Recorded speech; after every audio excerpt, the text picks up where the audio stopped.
we seek to reestablish the Council's legitimacy. There are a couple of critically necessary changes. First, the UN must act to keep the worst human rights abusers from obtaining seats on the Council. Elections for membership to the Council are over before the voting even begins.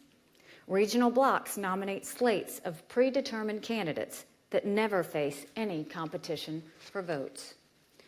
No competition means no scrutiny of candidates' human rights records. We must change the election so countries are forced to make the case for membership based on their records, not on their promises. Selection of members must occur out in the open for all to see. The secret ballot must be replaced with open voting. Countries that are willing to support human rights violators to serve on the Human Rights Council must be willing to show their faces. They know who they are. It's time for the world to know who they are. Second, the Council's agenda item 7 must be removed. This, of course, is the scandalous provision that singles out Israel for automatic criticism. There is no legitimate human rights reason for this agenda item to exist. It is the central flaw that turns the Human Rights Council from an organization that can be a force for universal good into an organization that is overwhelmed by a political agenda.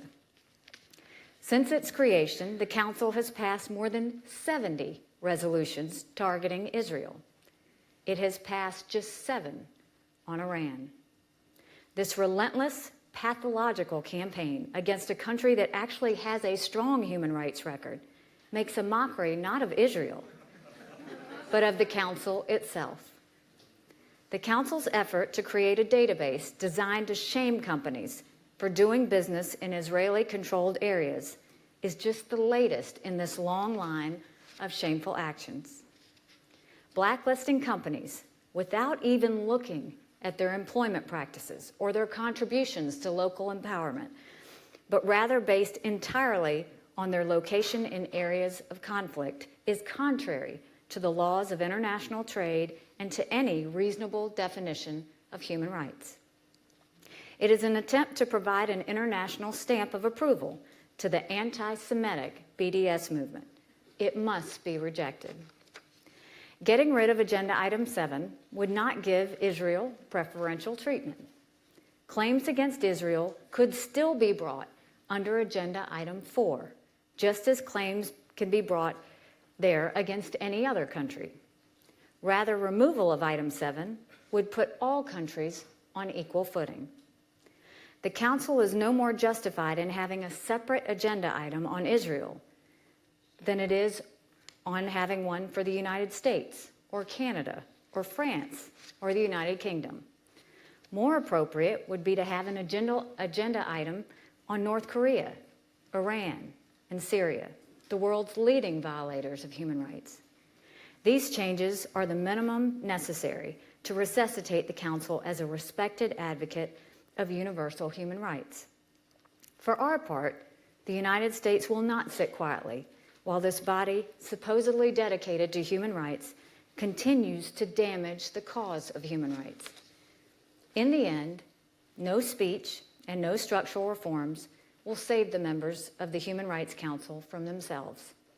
If they continue to put politics ahead of human rights, they will continue to damage the cause that they supposedly serve. All those years ago, Mrs. Roosevelt understood this. She was engaged in building an institution to bring the nations of the world together to protect the most vulnerable. But she knew the good she was seeking would not come from that institution, but from the hearts of men and women who would work in it. Every night she prayed, "Save us from ourselves and show us a vision of a world made new."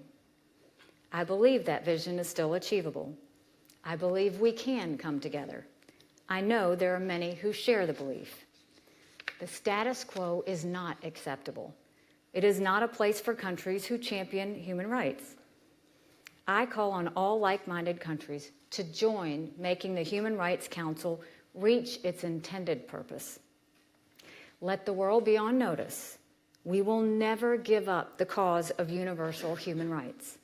Whether it's here or in other venues, we will continue this fight. Thank you.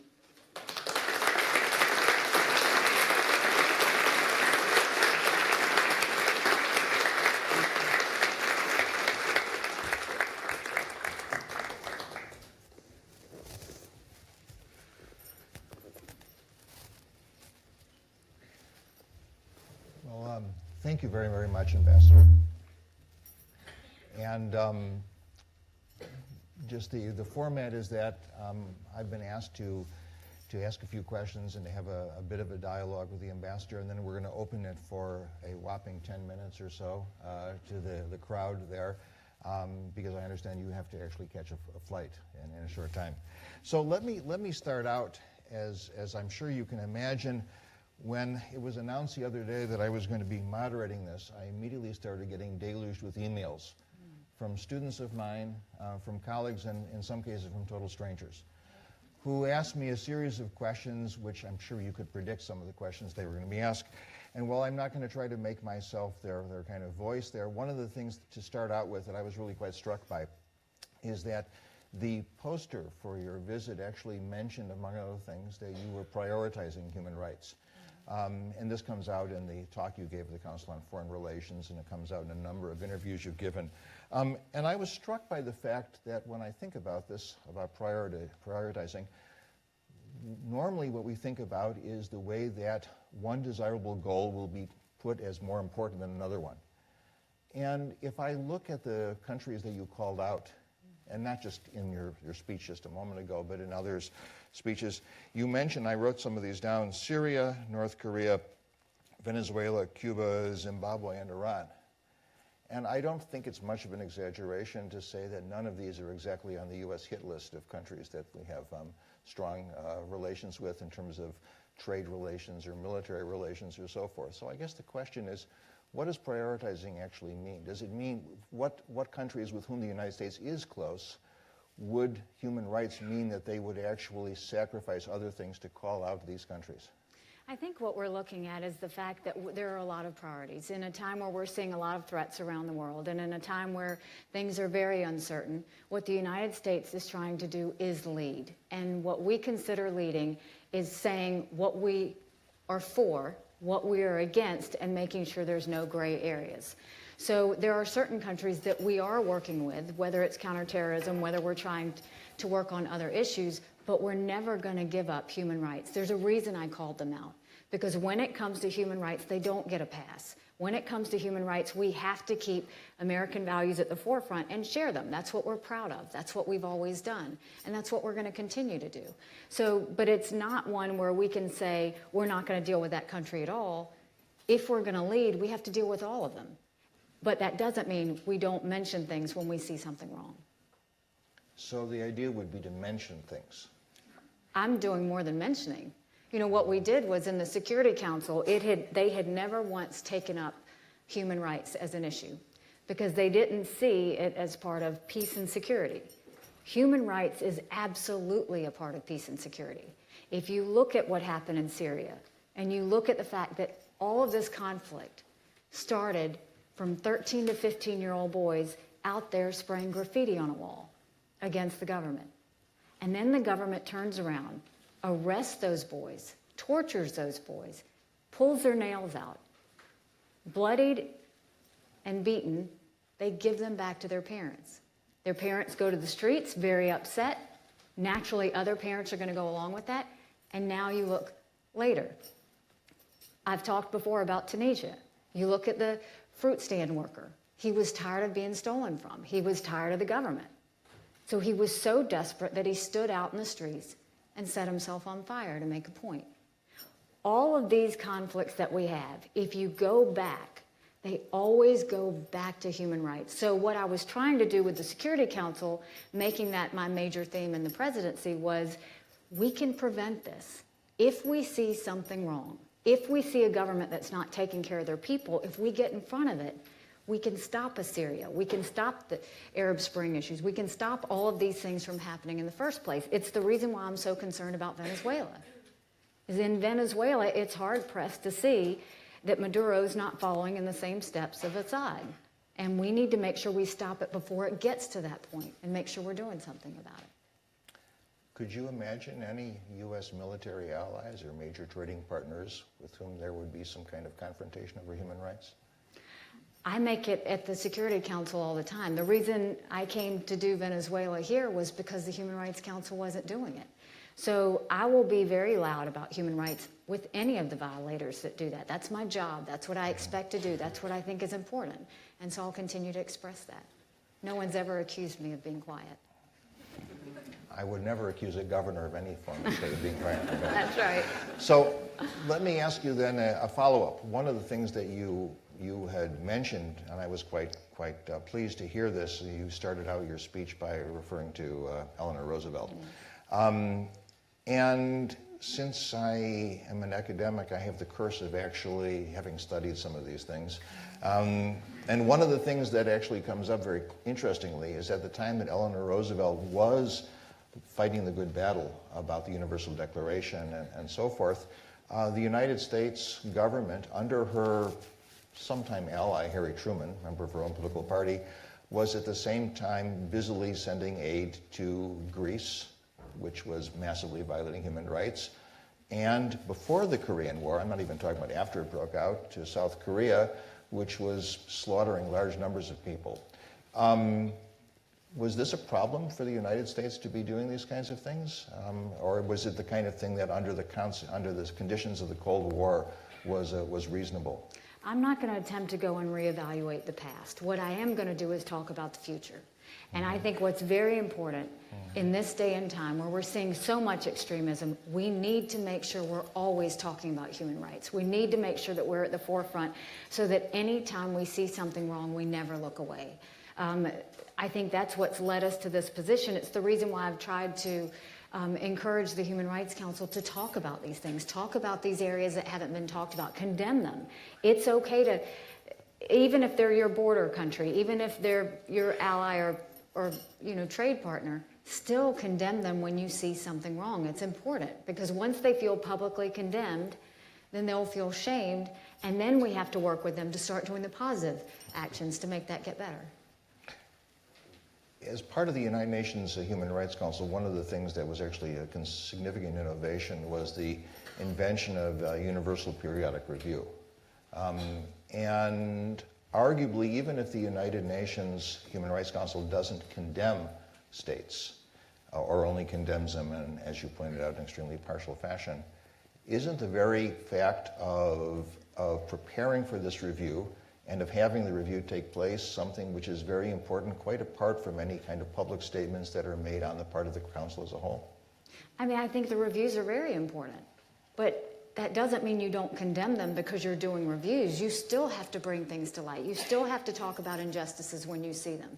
This is about the Human Rights Council being better, being stronger, being smarter, and really fighting for those people that need it. It's not saying that there's not good things in the Human Rights Council. The whole reason I'm here is because I think it can be a better Human Rights Council. I think it can be a true leader. I think that the people of the world deserve it. This is the ultimate place where we expect human rights and justices to be mentioned. If they're not mentioned because someone sits on a council, then that's a problem. I had to go and bring up Venezuela in the Security Council.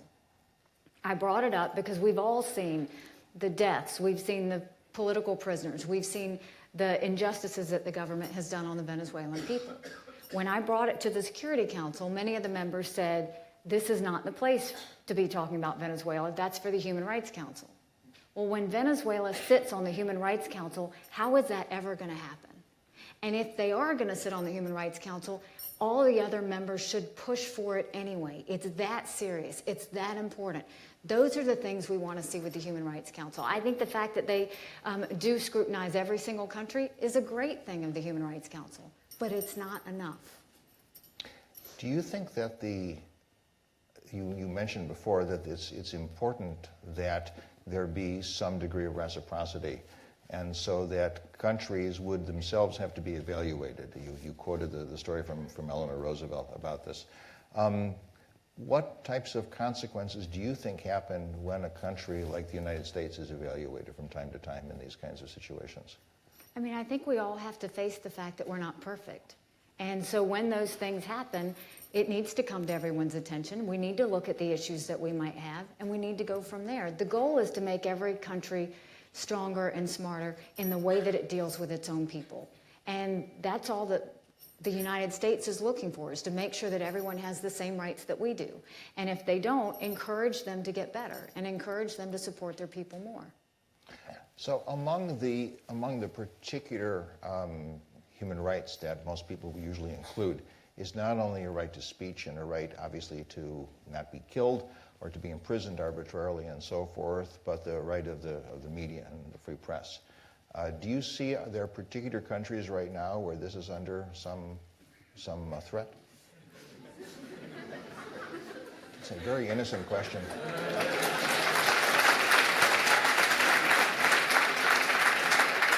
And who would you be referring to? It's a very innocent question. I can think of several dozen countries offhand. Look, I mean, we're always going to be supportive of freedom of the press. I mean, that's one thing that we believe is the rights of the press to be able to speak with their voice and to be able to get out atrocities when we see them and to be able to express their opinions. We're going to continue to always support that. If you were, and I understand you don't want to do this, but if you were to have to try to prioritize, to use that term again, different particular human rights there, are there certain kinds of human rights that you would rank higher than others? For example, the rights of political self-representation in terms of formation of political parties, obviously things about the press, things about demonstrations and so forth, or to you are they all more or less interchangeable? I think they're all important. They're all important. We shouldn't shortchange one over the other. I think they're all important. And that's why I think we shouldn't pick and choose when we make something a priority and when we don't. If they're important, you bring it up regardless. If there's a problem, you bring it up regardless. That's the only way that countries will have a conscience of what they're doing and what they need to improve. So let me ask you one last question, then we'll open it up for the audience here. As I said, I was referring before to the Cold War. If you think about the Cold War, and I don't think this is a terribly controversial statement, the United States was in bed, so to speak, with a number of relatively odious regimes because U.S. presidents and secretaries of state and UN ambassadors thought that the game was worth the candle, that it was more important, given concern about communism and so forth, to be at the side of states that were doing these kind of things. And so notoriously, one of your predecessors, Jeane Kirkpatrick, wrote an infamous article called Dictatorships and Double Standards, where she actually argued that some dictatorships weren't so bad because they could eventually be overturned, whereas communist dictatorships could never be overturned. As a political scientist, that's a hypothesis that was falsified, but in any case. The question I guess I would ask is, if you think back to the bad old days of the Cold War, are there particular human rights actions the United States didn't take that you think are particularly regrettable now in hindsight? And of course, you can blame any predecessor you'd like, going back 60 to 70 years. I mean, it's like I said earlier, I'm never going to go back and judge those in the past. I think we learn from the past. And I think that what we need to make sure we do is that we're never afraid to use the power of our voice. And we're never afraid to talk out about things. I mean, I think that dictatorships are dangerous. I'll go back to Venezuela again. It's supposed to be a strong democracy. It's turning into a dictatorship, and that's a problem. And so anytime we see that, we should always speak up. I don't think any country is excluded from that. I think when we're talking about human rights, you have to look at everyone on human rights. You have to look at them through the same lens. You have to treat them the same way. And I think that's part of what we need to do. And if other aspects of government are working on other things, that's fine, but that doesn't mean we give up talking about human rights of any country. Okay, well, let me, at this point, try to see if there are questions that people might have. Okay, I'm not even sure where to start. Let's see. First of all, over there. No. Yes, you. Yeah.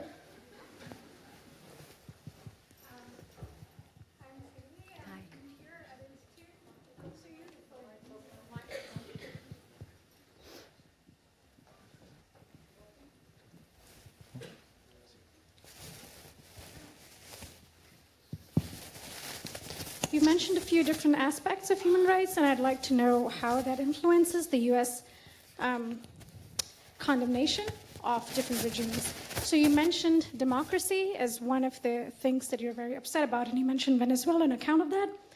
I was wondering if we'll ever see a time when the U.S. will condemn Saudi Arabia, for example, for its regime. Secondly, do you define human rights within the sovereign boundaries of a nation, how it treats its own people, or do human rights also encompass how a country treats people in other countries? So cross-border warfare, is that part of human rights as well? In which case, I'd also like to ask about Saudi Arabia. Thank you. Thank you. I just condemned Saudi Arabia in my speech, and as one of the human rights violators. I'm not going to back away from that. I think that we all know that they have lots of improvement they can make on human rights. To say it is to urge action. That's what I'm going to continue to do. And so as U.S. Ambassador to the UN, I personally care about human rights a lot. I personally think that leads to conflict. So I will continue to call out Saudi Arabia. Whenever we see anything, whenever there's something that happens, I will continue to do that. The fact that other things have happened with Saudi Arabia and the U.S., that's not in my purview, but this is. And so I'll continue to say it. And the administration is allowing me to say it and supporting me in saying it. And so I'll continue to do that. I think it's important for us to have credibility and for us to continue to fight for human rights, that we have to be willing to call out those abuses and have to be willing to make sure that we do that. And if we do that, then hopefully that strengthens and gives everyone else the ability to feel like they can step out and say something as well.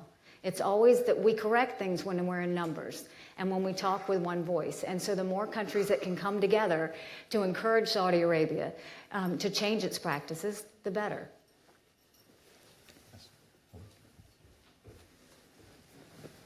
Yes, thanks. I'm John Fisher with Human Rights Watch here in Geneva, and thank you, Ambassador Haley, for your remarks. Thank you, John. Yes.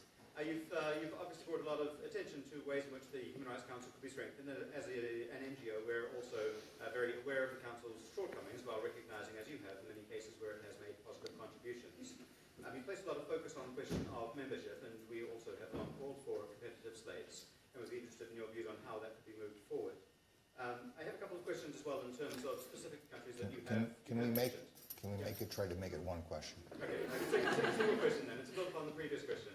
Will the US, given your engagement, use your membership in order to, for example, bring another joint statement on China as you have in the past, or to lead an initiative on Saudi Arabia or Egypt, or at the current session of the Human Rights Council to support what we understand will be a joint statement on the Philippines, where more than 7,000 people have died in the name of President Duterte's war on drugs? Thank you.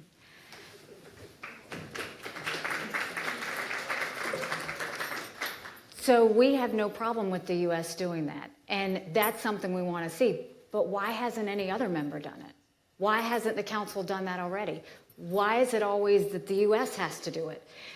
We want the U.S., if it continues to stay in the Council, to be as strong and as loud as it can be.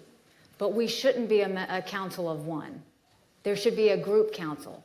You have 40-some-odd members.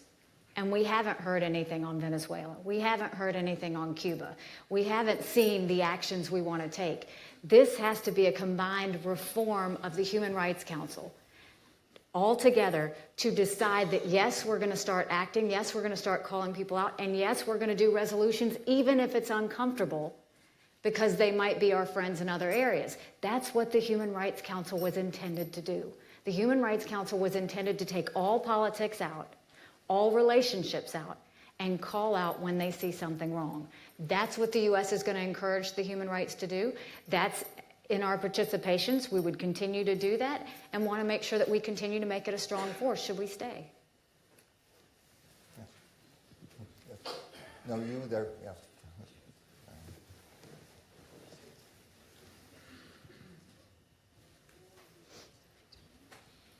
Hi there. Hi. I am also from the United States, and I live in Geneva, and I'm very impressed by how this city really brings people together. Like many people here, I'm probably also frustrated by the bureaucracy that I see from time to time. I'm glad that you're calling for a more active human rights action being taken. However, I don't see how the two measures would necessarily lead to that. I see it fixing some existing issues, but I don't see it leading to a more active organization.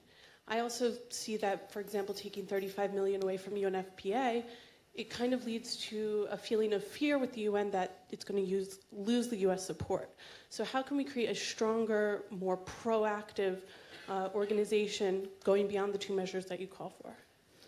Thank you. I think you have to look at, those are just two measures, right? I think there's a lot more that we can do. And so these are just examples of what we want to see, hoping that we will see encouragement from others wanting to reform. I think you do get more activity when you call out those who haven't been called out. I think you do get more action when everyone protects each other in having resolutions that are uncomfortable to do. But that's the part that I think we need to do. Courage can change the world if you let it. And that courage is not an easy thing. It's not easy to speak up. But you have to look at the people that die because of it. You have to look at the people that are abused because of it. Are we willing to turn a blind eye in the name of politics? We can't do that. And so I think that what I'm trying to do, and I think what I hope the U.S. can do, is push the Human Rights Council to be so strong and so reputable that we would want to be a part of it, that we would want to see it strong, that we would want to stay in it. That's my hope. That's my goal. So I think that what we've done is we've put some things out there to say we want to see changes. I think that, certainly you can do reforms and efficiencies and all of those things in any area. We're doing that in New York, is working on whether it's peacekeeping reforms, whether it's management reforms. We're trying to reform as much as we can, and we're seeing a lot of support from member states in doing that. What I hope is the engagement and the proposal of reforms in the Human Rights Council, I hope we'll see a lot of support from member states that want to join us in doing that. And at the end of the day, we'll wait and see. But I think it's just the start. It's not intended to be the end. It's the start of making sure that we're doing everything we can for those that are vulnerable. I think we have time for just one more question. I know. Okay. Yes, back there. Okay, and this will be the last one, I'm afraid. Hi, Ambassador Haley. Thank you so much for being here. Thank you. For the last 2 years, I have worked and been conducting research on the Human Rights Council. I appreciate your willingness to engage in dialogue. Since Trump has won and the administration has come in, as an American, it's been embarrassing to be abroad. I don't see the U.S. government now, led by someone who brags about assaulting women and lies about immigration and globalization and calls most Mexican immigrants rapists, as kind of committing to the things that you are talking about. And I also see some kind of hypocrisy in the fact that you worry about children in Syria, but we don't accept them in as refugees. But now my questions are more about...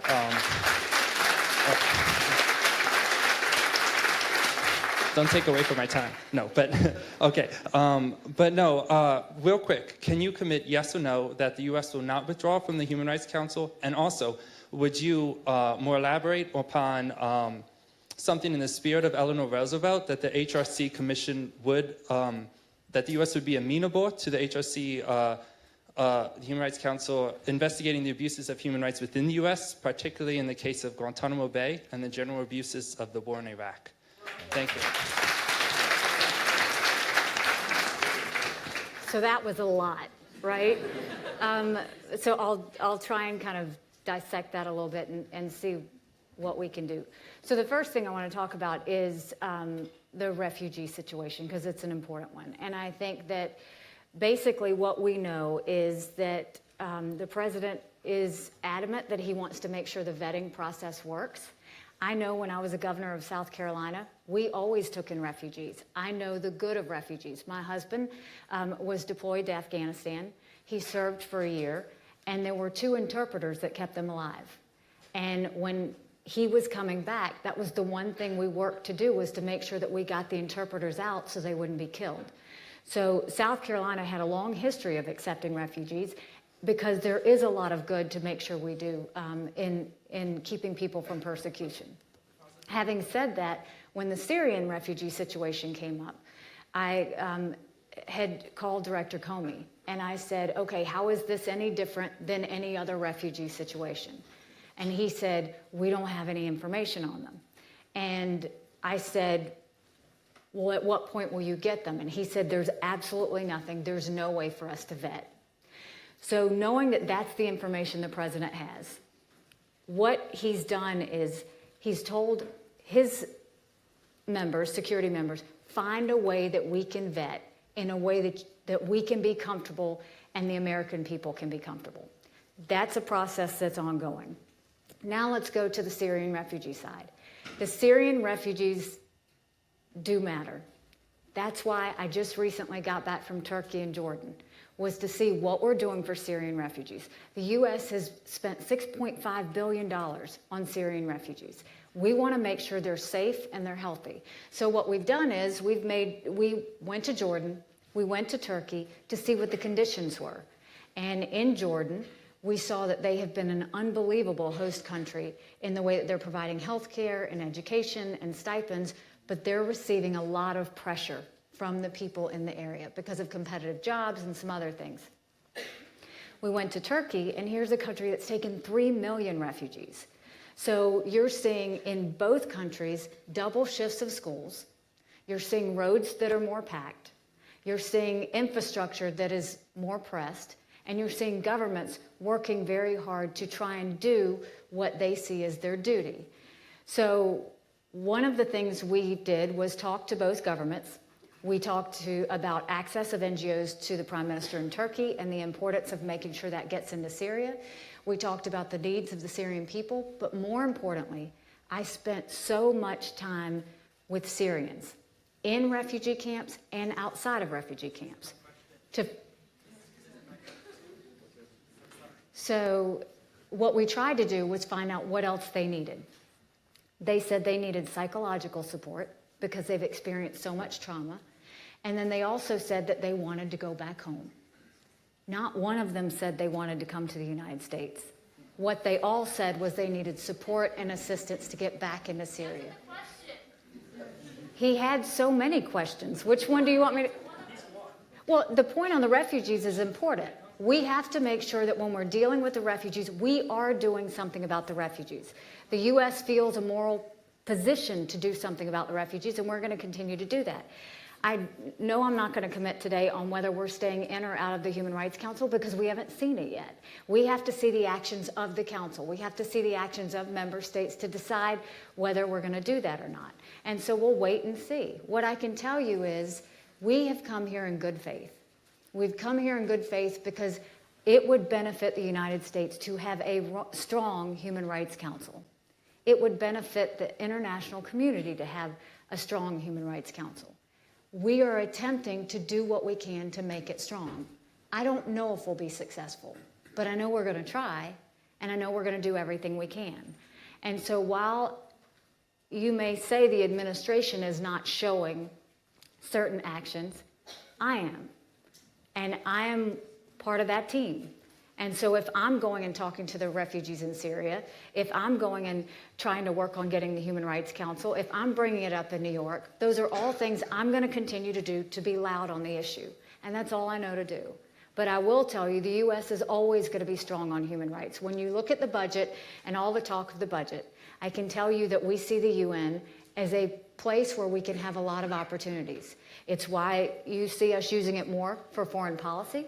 It's why you're seeing us get it more involved in peacekeeping missions, because when it came to peacekeeping, what we saw were a lot of missions were just being renewed. We weren't seeing effective work. We weren't seeing that they were actually doing all they could to help the people on the ground. So now in peacekeeping missions, what we're doing is we're going back to the political solution. We're looking at the intent. What they had done in the past was throw more troops at it. What we're saying is, what good are the troops if they don't have the equipment and they're not trained? And so now we're starting to get smarter about the way we do peacekeeping so that we're actually helping the people that are out there. Okay, well, I'm afraid that really is all that we have time for today. But I want to thank the ambassador very much for coming, and I want to apologize to the audience for the 40 or 50 of you who didn't have a chance to ask questions. Perhaps she'll come back at some point. Yes, it's my turn. Right. So thank you again very much. Thank you very much.